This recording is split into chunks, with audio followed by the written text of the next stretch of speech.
I'm David DeSerto here at the SHEEN Center, and I'm talking with filmmaker Robert Orlando about his new documentary film, The Divine Plan.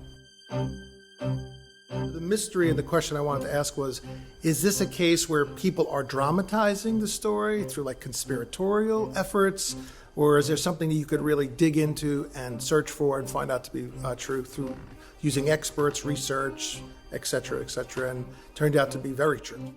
After the two men, Ronald Reagan and John Paul II, were almost assassinated within 6 weeks of one another in 1981, they met up a year later at the Vatican and actually spoke to each other, confessing to each other. And I think it was Ronald Reagan who used the exact language, who said he thought he was spared for a higher plan, the divine plan. He had used that term even before that moment, and Pope John II agreed with him. I see it like a cast of characters, like Acme casting. If you wanted, like, give me the grand figures of the 20th century, you know, when they march with giants.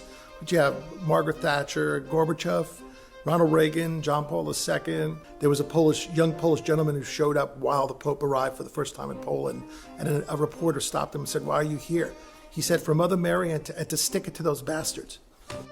Well, I think stylistic choices come along with the research. They're almost like a nurturing period where you're seeing how you want to express something. And when I realized that a lot of the information that I would be communicating would be new and fresh, I didn't want to represent it in old ways, conventional ways. I tend to do this in my documentaries beyond this film.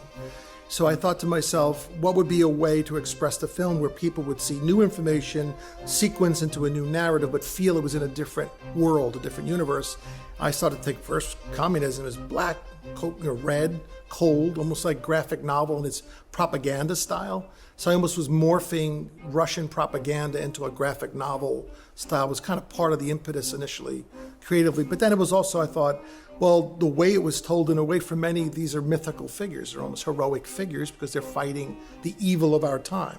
To me, that's the making of a great graphic novel. What I hope the viewers will take away, or the audiences after watching this film, is how much history can be a cautionary tale. The students who were born in this time are too far away to have lived with Reagan and John Paul II. They're already missing the lessons of the time with Putin and modern Russia. And it seems like the conversation's already gone awry or astray from where it should be. And I'm trying to reset them and say, here's an entertaining way to draw your attention right back to the 80s because the lesson was already learned.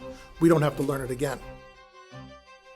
We invite you to come to the SHEEN Center for an exclusive New York screening of The Divine Plan with filmmaker Rob Orlando on Thursday, April 21st at 7 p.m.